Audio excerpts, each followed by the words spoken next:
Bien, buenas tardes con todos ustedes. Quiero empezar felicitando a la Junta Directiva de la Sociedad Peruana de Endocrinología por la organización de este magno evento, que es visto todo un éxito.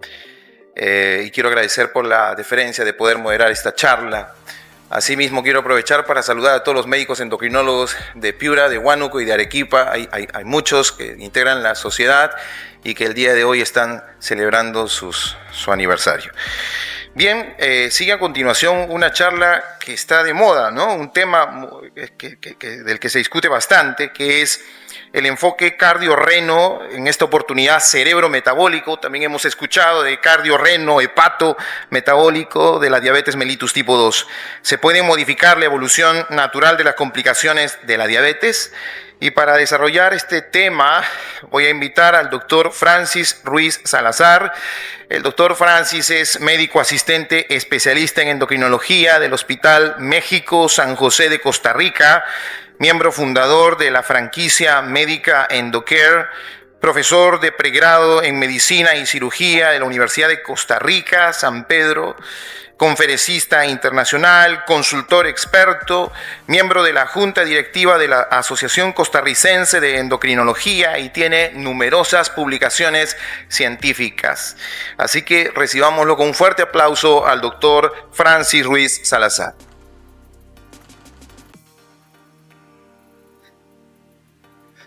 Muy buenas tardes a todos. Nuevamente agradecerles por el honor de poder estar con todos ustedes el día de hoy acá. Y bueno, vamos a hablar de un tema en aras del tiempo y mantenernos en el mismo, de bastante relativamente nuevo. Hemos venido hablando esto desde algún tiempo, pero yo creo que sí vale la pena sumar algunos conceptos valiosos.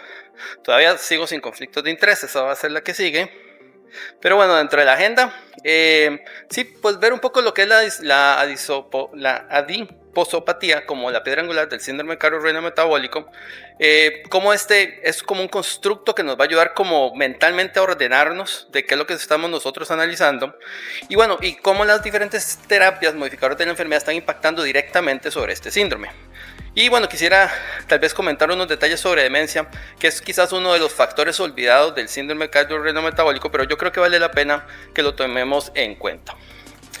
Bueno, para empezar, cuando queremos hablar del síndrome, yo creo que lo primero que tenemos que reconocer es que sí es un desorden sistémico, donde la piedra angular, como comentábamos, es el tejido adiposo disfuncional, que se va acumulando a lo largo de los años, y cuando le sumamos la carga genética, este empieza a disfuncionar, empieza a generar metainflamación, estrés oxidativo, y todo eso va a generar que empecemos nosotros a desarrollar los factores de riesgo clásicos que todos conocemos, como es la hipertensión, la diabetes, dislipidemia, enfermedad renal crónica, hígado graso, y que no solamente es de que estos factores sumado a esta metainflamación van a empezar a generar presión sobre estos órganos, específicamente corazón, riñón, que son quizás los más importantes, y todo eso va a terminar desembocando en eventos cardiovasculares. Entonces, ¿qué es lo que nosotros tratamos de evitar?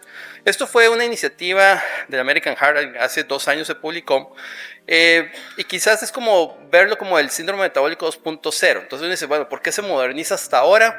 Pues yo pensaría, pues una opinión un poco más personal, de que como ahora sí tenemos estrategias que van dirigidas a controlar esta condición, pues probablemente nos hace sentido volverlas a retomar y verlas como un todo.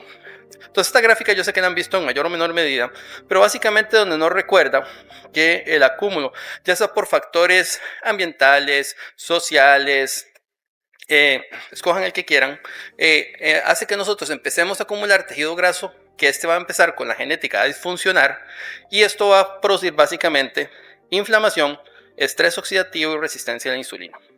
Entonces recordemos que estos factores van a, por un lado, a favorecer que los eventos clásicos de factores de riesgo como hipertensión, diabetes y dislipidemia aparezcan, y como un todo van a empezar a generar daño sobre nuestro corazón, sobre nuestro cerebro, van a empezar que estos disfuncionen, pero no solamente se trata de que los ataquen por separado, sino que van a ver que uno al otro empieza a amplificarle el daño y favorecen que entonces la progresión sea más acelerada hacia eventos cardiovasculares. Entonces, cuando nosotros hablamos del síndrome cardio-renal metabólico, no solamente estamos pensando que son órganos que están disfuncionando, sino que están claramente interconectados, porque el daño que genera uno se estimula en el otro, y esto genera un fenómeno de amplificación. Entonces, el hecho es de que la correlación que hay entre estos órganos empiezan a autopotenciarse entre ellos y empiezan a acelerar el deterioro clínico que termina, como comentamos, en eventos cardiovasculares. Y quizá una manera como más clínica de verlo, diría yo, por ejemplo, gráficas como esta, donde vean que, por ejemplo, en los pacientes con lesión, con enfermedad renal crónica, vean que conforme empeora la función renal crónica, empeora o aumenta el número de eventos de falla cardíaca. Entonces vean cómo el riñón afecta directamente al corazón. Más deterioro renal, más eventos de falla cardíaca. Y si nos queremos colocar en la acera del frente y verlo de otra perspectiva, vean que es exactamente igual. Vean cómo los pacientes, aquí estamos hablando de los pacientes, cómo queda la función renal después de un evento de falla cardíaca. Entonces vean que si queremos verlo un poco en números, el 40% de los pacientes que se hospitalizan por falla cardíaca se van para la casa con un aclaramiento de menos de 45. Y si vemos, si usamos 60 cortes, o sea, de 60 para abajo, todos estos son enfermedad renal crónica, vean que 3 de 5 les ocurre esto. Entonces vean que están realmente muy ligados uno a otro y uno potencia al otro. Ahora bien, el meollo del asunto es que la causa principal de esto ha sido la obesidad. Y esta gráfica yo sé que han visto múltiples en diferentes porcentajes, pero al final aquí tal vez representar que por lo menos en estos datos norteamericanos, vean que nosotros siempre estamos como mal posicionados. 45% de obesidad, solo nos gana la población afroamericana, y si aquí lo sumáramos nosotros sobrepeso, estaremos llegando como a 3/4 partes. Pero entonces el hecho que nosotros como latinos usualmente nos va mal, y aquí lo podemos ver en esta otra gráfica, donde vean que la posibilidad de que un hispano desarrolle diabetes es 70% más que los no hispanos, y que se muera por la diabetes 30% más. Entonces vean que por donde queramos verlo, este fenómeno del síndrome cardiorrenal metabólico y abordarlo de una manera más asertiva nos va a permitir bajar estos números porque somos de las poblaciones de mayor riesgo.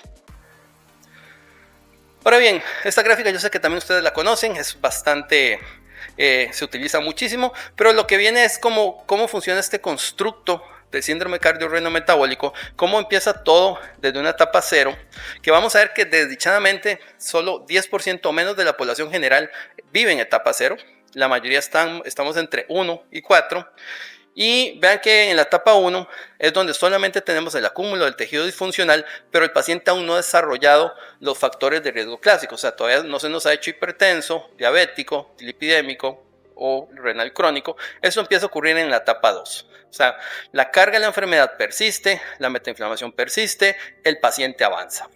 Y ya llegamos a la etapa 3, que quizás es la que es más, para mi opinión personal, más subdiagnosticada. Es cuando el paciente aún no ha tenido el evento, está sintomático, tiene las enfermedades, pero si nosotros vamos a buscarla, la vamos a encontrar. Esto a través de imágenes, entiéndase que esto es un paciente que le podemos hacer un score de calcio coronario sal elevado, o se le hace un ultrasonido, ya tenemos datos de falla cardíaca con fracción preservada, entre otras. Pero nuevamente, si nosotros no tomamos acciones, este paciente va a seguir avanzando y va a llegar a la etapa 4, que es ya cuando el paciente tiene la enfermedad cardiovascular establecida, donde ya se consumió una gran parte de su reserva funcional, y bueno, y es donde nosotros queremos o tratamos de que cuando visualizamos esto como un todo, tratar de frenar a este paciente e irlo devolviendo etapa por etapa hasta donde sea posible. Como les comentaba, vean acá también resaltar los pacientes en etapa 0, menos del 10%, esto es una realidad que esto es así. Vean que la mayoría van a estar en etapa 2, es decir, ya hubo tiempo de avanzar en etapa 1, acumular tejido adiposo disfuncional, seguir en el tiempo y llegar a desarrollar ya hipertensión, diabetes y demás. Entonces aquí uno lo que primero que resaltaría es la importancia de poder tamizar a los pacientes en etapas más tempranas. Y recordemos que existen ya varias herramientas que nos permiten hacer eso. Inclusive pensando en diabetes, por ejemplo, tenemos el famoso Find Risk, que yo creo que lo usamos poco, pero que nos ayudaría por lo menos a rápidamente escoger a quién vamos a tamizar. Y nuevamente aquí lo que quiero resaltar es que nosotros como latinos nos va peor. Vean, por ejemplo, contra la población general en etapa 0, vean, por ejemplo, si escogemos a los mexicoamericanos, vean, un 7% están en etapa 0 cuando el global era 17%. Y vean cómo nosotros tenemos mayores porcentajes en etapa 2, en etapa 3, es decir, somos poblaciones de más riesgo. Y bueno, y el sentido de desarrollar un constructo que nos permita visualizar esto de manera diferente, no simplemente es como avisarle al paciente qué tan bien o qué tan mal está, sino que esto nos permite desarrollar estrategias específicas para cada etapa, pero otro de los puntos importantes es que nos permite generar predicciones.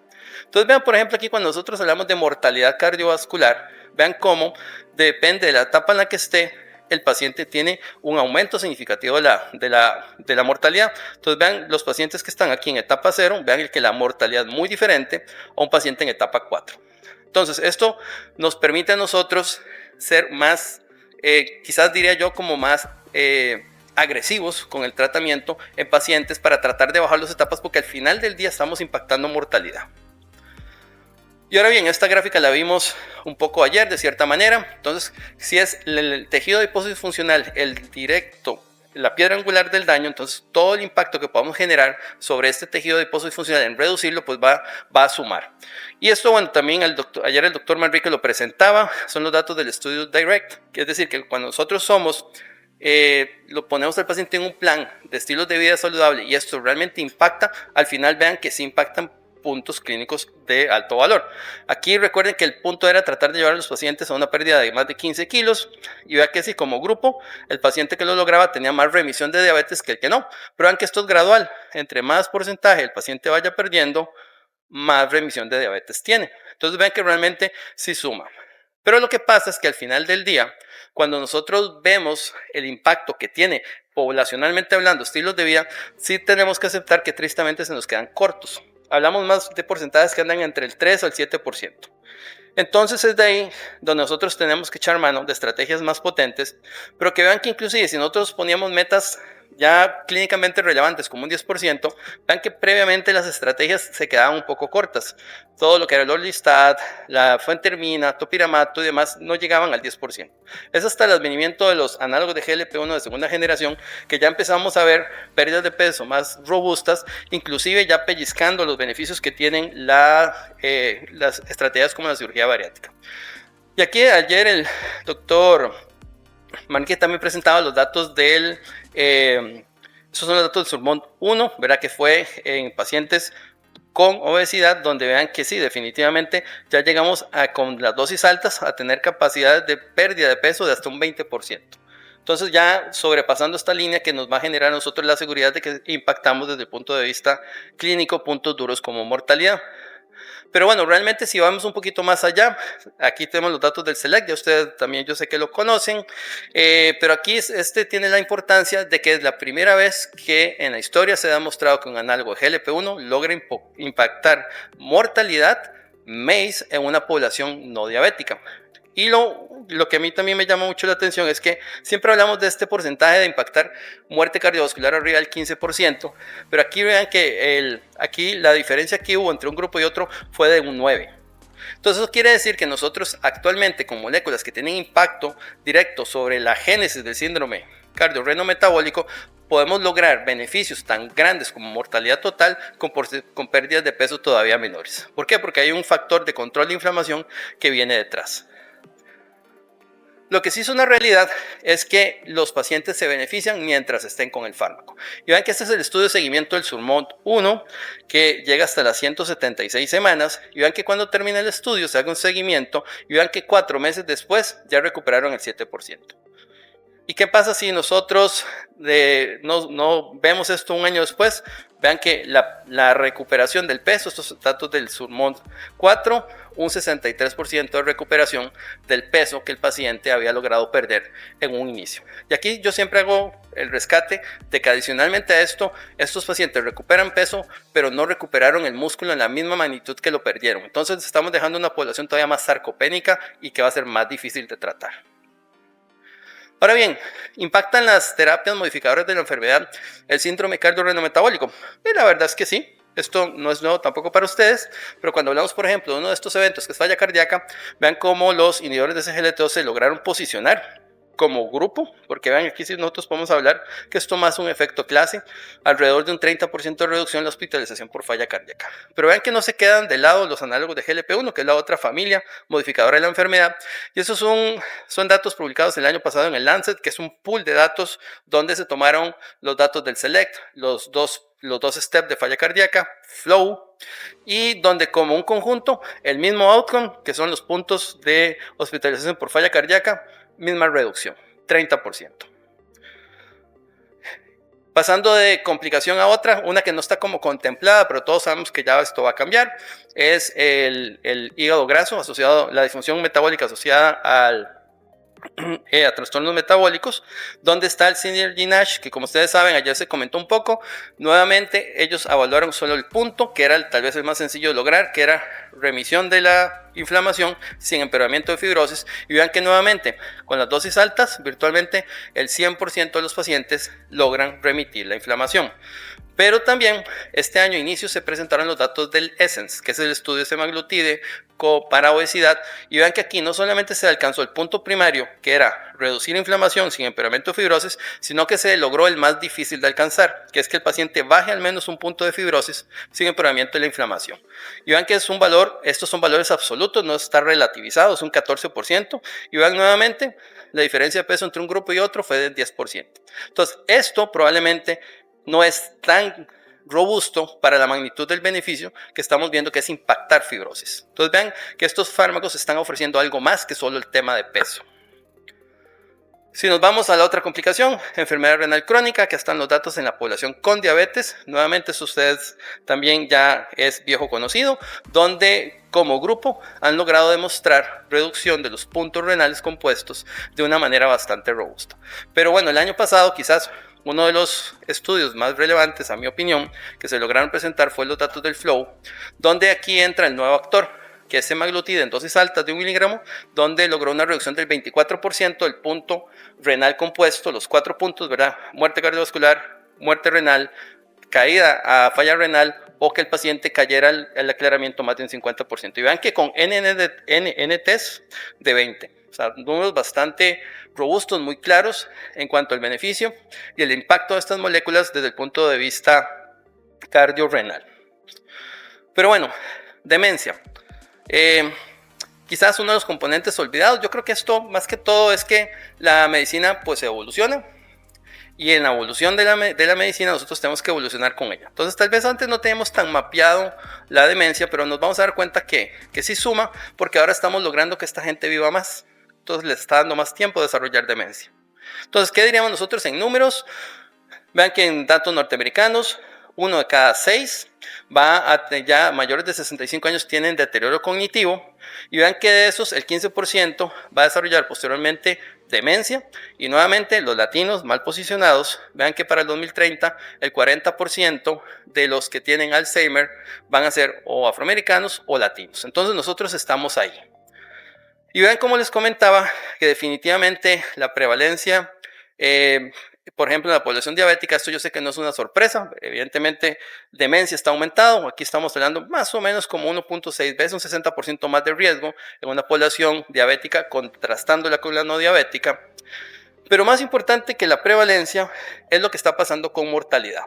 Entonces vean, tanto en la población de qué se mueren los diabéticos en la actualidad, aquí estamos las mujeres, aquí están los hombres, y vean cómo nosotros al final del día, desde el año 2000 al 2020, vean que sí lo hemos venido haciendo bien, o sea, tanta insistencia en impactar control glicémico, en dar mejores seguimientos, usar fármacos modificadores de la enfermedad, controlar otros factores de riesgo, controlar fumado. Vean que cómo la muerte cardiovascular ha venido cayendo a lo largo del tiempo, vean cómo las muertes por diabetes vienen cayendo, pero vean aquí, vean cómo va subiendo de forma lenta, ahí como discreta, la mortalidad por demencia.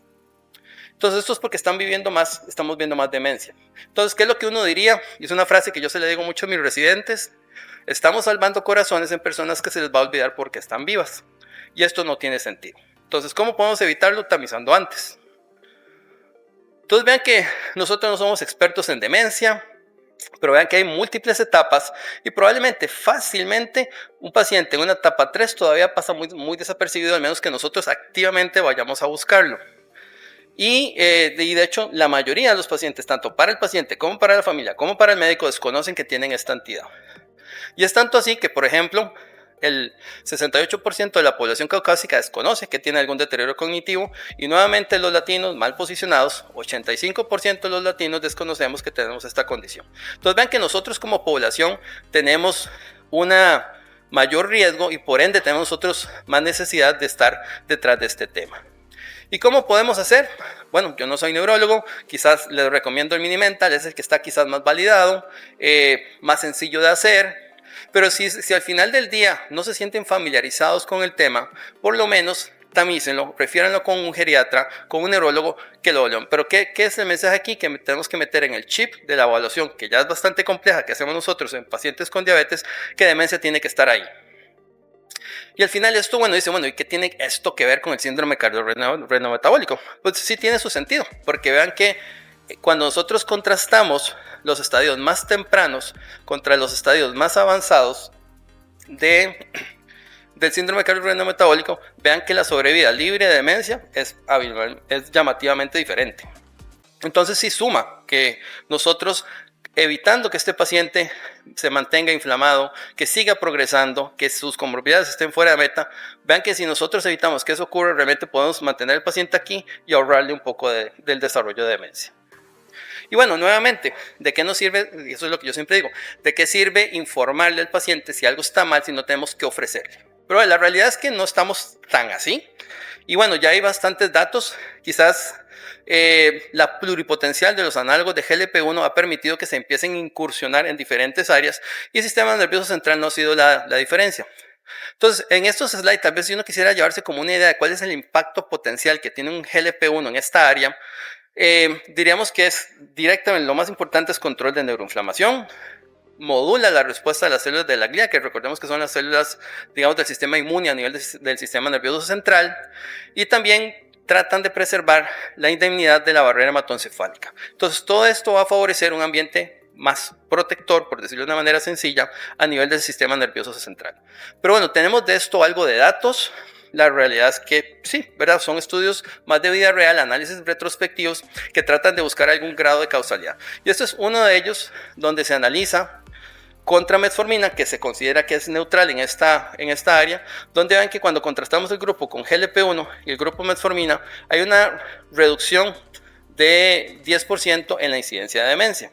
Y principalmente las demencias no vasculares, ¿verdad? Son donde, y ahí va incluido Alzheimer, que es de las más comunes. Pero bueno, esto sería un tema que nosotros podríamos decir que es un efecto de todos los fármacos que modulan el síndrome cardiorrenal metabólico. Pues pareciera que no. Recordemos que los análogos de GLP-1, al ser tan potentes antiinflamatorios, tienen más impacto en fenómenos ateroscleróticos que los SGLT2, que tienden a ser más hemodinámicos. Pero eso pronto se los va a comentar el doctor Umpierres. Pero diríamos que sí, por lo menos en la parte de demencia pareciera ser que cuando contrastamos inhibidores de SGLT2, vean que tienden a ser más neutrales, los GLP-1 están en la dirección correcta de la ecuación, donde sugiere que esa es la molécula un poco más, tal vez correcta para estos campos, y que ya inclusive hemos visto de una manera similar cuando nosotros hablamos de ictus. Recuerden que inclusive la Asociación Americana de Endocrinólogos Clínicos sacó a ictus de el MACE y lo coloca en un apartado diferente, porque sabemos que GLP-1 se impacta y SGLT2 no. Bueno, y eso realmente también ha envalentonado a la industria, por decirlo de una manera, a explorarlo de manera más dirigida. Y esos son los datos del EVOQUE, son estudios que están en este momento corriendo, no tenemos todavía datos. Hubieron datos pequeños con el ELAT, se hizo con liraglutide, todavía no encuentro que esté publicado, pero sí se hizo un statement donde parecía ser que contenía la reducción del volumen a pacientes con demencia hasta un 50% y que mejoraba el deterioro cognitivo como un 18%, pero son datos que aún creo que no están publicados, pero van en esa dirección. Y EVOQUE va a tratar de demostrar esto con sema oral. Entonces yo, como comentarios finales, y con esto creo que les voy a ahorrar unos 6 minutos de tiempo, el tejido adiposo es funcional, para mí es la piedra angular que detona la fisiopatología del síndrome cardiorrenal metabólico, y esta interacción de factores estimula realmente que entre ellos se amplifican, aumentan la progresión, forma mutua y de manera exponencial hacia eventos cardiovasculares. Entonces, que todas las estrategias farmacológicas sí creo que logran los beneficios, como les comentaba, con menores pérdidas de peso, porque estamos viendo que están aportando algo más que solo el peso. Y bueno, demencia es una de las comorbilidades que quizás en el futuro cercano más morbimortalidad le va a generar a nuestra población, porque los estamos manteniendo más vivos. Eso es positivo, pero cada vez que hacemos algo positivo se vienen nuevos problemas y uno de esos va a ser demencia. Entonces les agradezco mucho por el tiempo y gracias por la atención. Muchísimas gracias, estimado doctor. Por favor, toma asiento. Muy buena su intervención, lo felicitamos. De pronto a ver si manera de ponemos- comentario es muy interesante cómo inicialmente, por ejemplo, nosotros teníamos a los inhibidores de transportadores de glucosa tipo 2 y ahora lo compartimos con los cardiólogos y los nefrólogos y vamos, con información que ya estamos teniendo, va a pasar algo similar con los análogos de GLP-1, ¿no? Ya los gastroenterólogos nos están mirando porque ya les va a ayudar justamente con el manejo de la estatosis hepática y ahora los neurólogos también nos están un poco robando, entre comillas, los análogos de GLP-1. A continuación, por favor, John, ¿tú crees que puedas de pronto...? Sí, les estamos mostrando el código QR, por favor, para que hagan sus preguntas. El doctor Jesús Roca quiere hacer una pregunta, a ver si le acercamos el micrófono, por favor.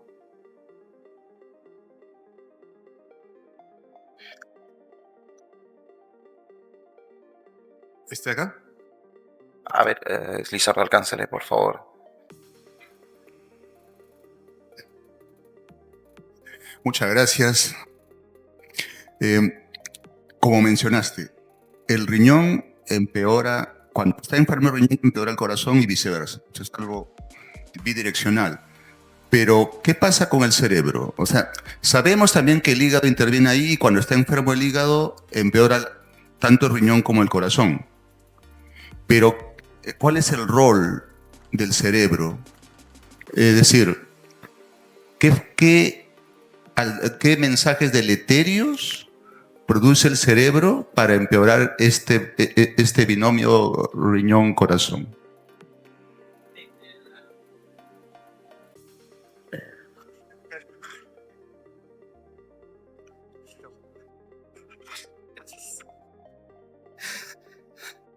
Sí, es una pregunta interesante.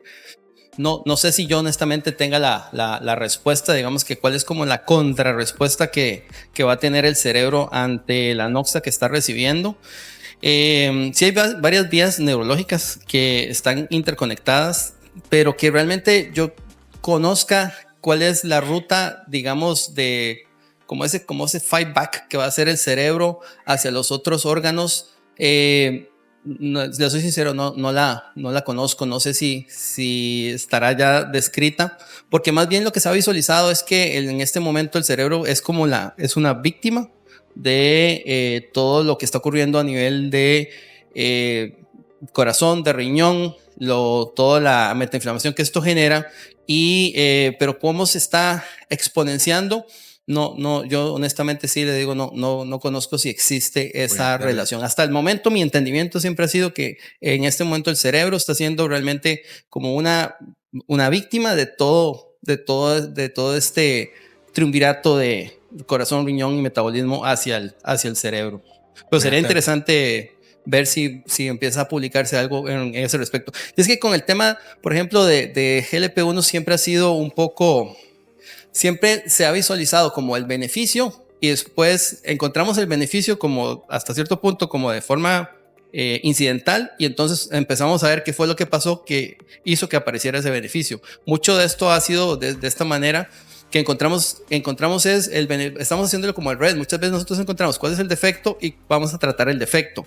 En la actualidad mucho de lo que ha pasado con la parte metabólica es que utilizamos una herramienta, vimos una mejoría y ahora tenemos que ver cómo fue que se logró esa mejoría. Y creo que eso está pasando con el sistema nervioso central. Hay mucha información que todavía hace falta y yo en esa línea ya no he leído nada que explique cuál es el feedback que hace el cerebro hacia los otros órganos. Buenas tardes. Felicitaciones por excelente charla. ¿Podríamos decir que la instalación de la demencia tiene relación con el tiempo de enfermedad de la diabetes? Mientras el paciente tenga más tiempo en la enfermedad, problemas vasodilatadores o problemas vasculares podrían instalarse. Ahora, ¿no sería eso por una parte? O la relación de la glucosa sobre daños de las neuronas o daño cerebral. Porque se ha visto que en los demás órganos el problema básico es el problema vascular. ¿Qué opinión tiene usted acerca de eso?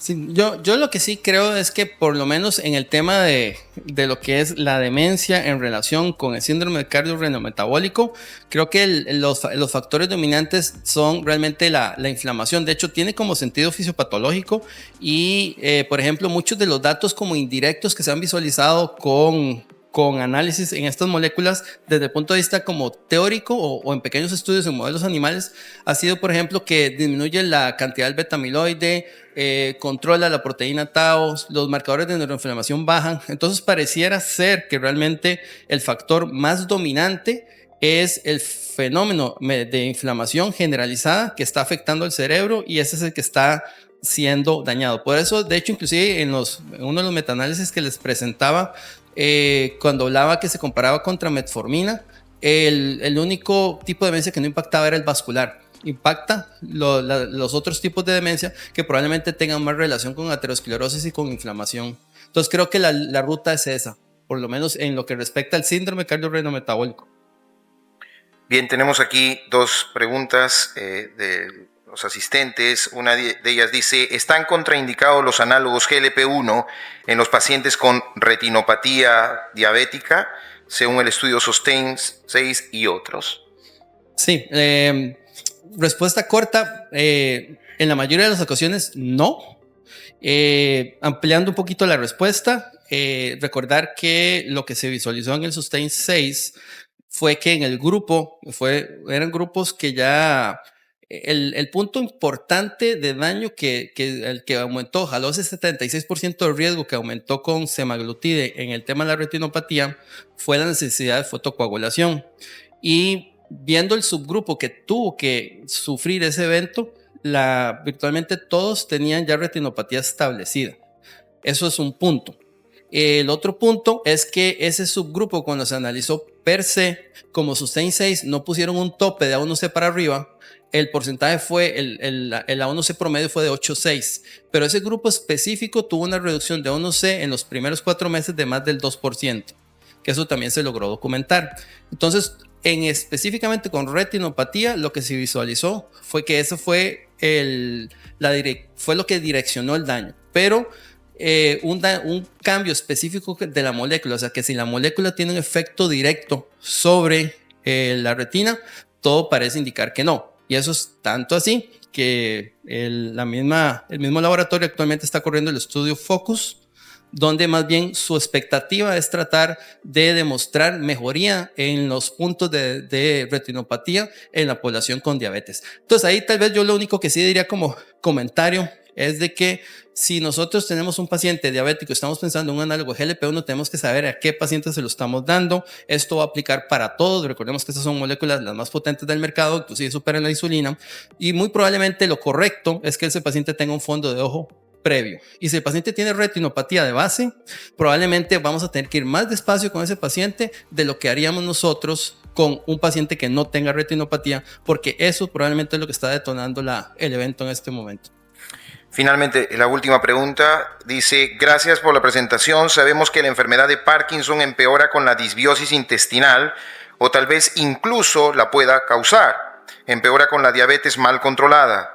Se considera que los análogos GLP-1, por su enorme potencial en la plasticidad neuronal, podrían mejorar estas condiciones. ¿Qué opina usted? Sí, la respuesta es que sí. De hecho, hay un estudio que se llama el Dixie Park, eso fue con lixisenatide, que recordemos que, de hecho, el lixisenatide dentro de las moléculas es un derivado del Lexendin. En cuanto a capacidad o potencia, es de los que son menos potentes, y aún así logró disminuir.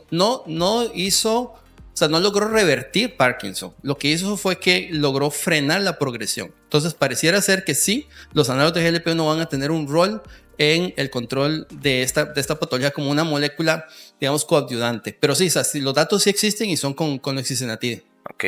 Bueno, hoy día es día de Piura, así que no podemos dejarle preguntar al doctor Darío Bardales. Le concedemos la pregunta.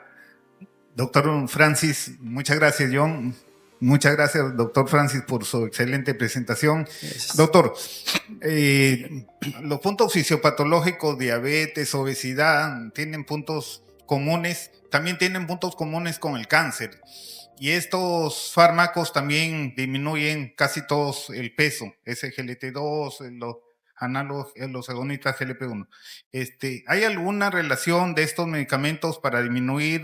Se ha visto en alguno de los estudios, al menos mecanísticamente podrían hacerlo, con algún tipo de cáncer, así como se ha visto con demencia. Muchas gracias. Sí, los mecanismos, o sea, estudios que los hayan hecho de forma directa, o sea, que se haya iniciado una molécula para evaluar la progresión de cáncer, hasta donde llega mi conocimiento, no. Todos los datos que tenemos siempre han sido de estos análisis de vida real, donde más bien se visualiza en retrospectiva. Y se ha visto que sí, o sea, el paciente sí mejora la incidencia. O sea, tienen menos incidencia de cáncer el paciente con el análogo que los que no, pero no son estudios dirigidos, son simplemente análisis que se han dado de manera retrospectiva. Y tiene sentido, ¿verdad? Porque al final, cuando uno visualiza qué tanto aumenta el riesgo de cáncer, un paciente que convive con diabetes anda entre 2 a 4 veces, depende del que usted esté analizando. O sea, diabetes per se sí aumenta riesgo, desde el punto de vista epidemiológico aumenta el riesgo de cáncer, porque probablemente todos estos fenómenos inflamatorios de estrés oxidativo, cuando usted los cronifica, que es lo que ocurre, ¿verdad? Es una inflamación de bajo grado, pero a largo plazo, pues va a tener injerencia directa en favorecer que ocurran estas mutaciones y que por ende detonen en cáncer. Pero entonces, epidemiológicamente hablando, sí, pero no hay un estudio dirigido, por lo menos que yo conozca, que haya analizado eso de manera puntual. La última pregunta, doctora Equipa, por favor. Muchas gracias, doctor. Excelente su presentación y yo estoy removiendo mis conceptos, mis conocimientos. En un punto inicial hablábamos de obesidad y el impacto que la obesidad tiene en forma global. Después pasamos a síndrome metabólico y ahora estamos con este síndrome cardiorrenometabólico.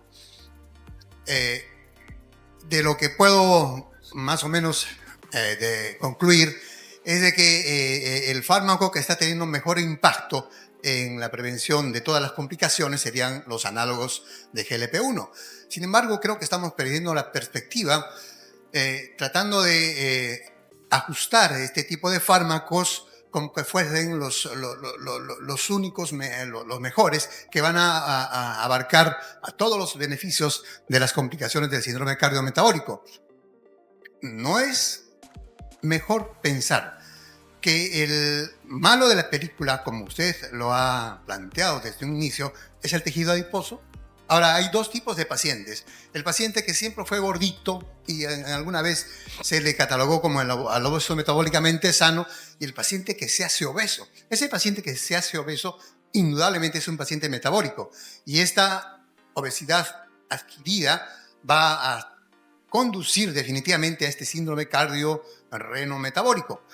Lo que quiero llamar a la atención es que el problema es la subida de peso, y cualquier fármaco que tenga un impacto importante en la reducción del peso, sin duda alguna va a reducir todas estas complicaciones de este síndrome. Cuando uno ve los porcentajes de baja de peso, hay un punto de corte en que el mayor beneficio es a partir de un 15% más o menos de pérdida de peso, y no todos los fármacos llegan a esa reducción, y casi nos estamos quedando con los nuevos análogos de GLP-1, con tirzepatide, pero en un plano superior está la cirugía bariátrica. Básicamente quería un comentario al respecto, si lo más importante, para no perder la perspectiva y decir que esta enfermedad es solamente para este grupo de fármacos, es el tema del peso y la reducción del peso significativa como de repente para reducir estas complicaciones. Un comentario al respecto. No, muchas gracias. Bueno, creo que ayer tuvimos el debate con el bariatra en la tarde, y no, si usted me pregunta cuál es la estrategia más potente en la actualidad que va a impactar MACE, la bariátrica. De hecho, yo os presentaba un dato, es cerca del 38%, cuando lo más que alcanzamos es el 26% que hemos obtenido con SEMA, y tenemos que ver qué va a pasar con los resultados de TIRSE. Entonces, la bariátrica sí, definitivamente, porque impacta el peso. Tal vez lo que ha ocurrido ahora es que estas nuevas moléculas, al tener impacto también en la parte inflamatoria, es lo que yo sí he visualizado. Usted no necesita llegar al 15% que clásicamente estábamos acostumbrados para decir, ya le impactamos mortalidad total, y ahora, por ejemplo, Select lo demostró con menos del 9%. Dentro del síndrome cardiorrenometabólico, quizás muchas de las complicaciones se benefician con análogos de GLP-1 porque impactan peso de manera más robusta y tienen este efecto antiinflamatorio. Pero, por ejemplo, como comentamos en falla, como comentamos en la parte renal, los señores de SGLT2 siguen dominando ese factor, y ellos no tienen un impacto tan marcado en el tema de peso. Y bueno, ahí no hablamos de finerenona, pero digamos finerenona en el paciente renal también es parte de los medicamentos que utilizamos en el síndrome cardiorrenometabólico. Entonces yo sí estoy completamente de acuerdo que impactar peso de manera directa va a favorecer que esto ocurra, y por eso, de hecho, inclusive yo mi slide inicial de ayer en el debate de bariátrica era de que aquí no hay debate, gana la bariátrica, pero que no es una estrategia que es para todos, ¿verdad? Porque realmente, ahí yo también lo presentaba, menos del 1% de la población con obesidad mórbida está siendo operado de bariátricas, pero entonces tenemos que buscar otras alternativas, y ahí es donde entran en juego los análogos de GLP-1 y los señores de SGLT2, finerenona y varios que vienen en el camino. Muy bien, agradecemos al doctor Francis Ruiz por su excelente presentación y a ustedes por las preguntas. Nos despedimos con un fuerte aplauso y invitamos al doctor Jesús Roca para el agradecimiento.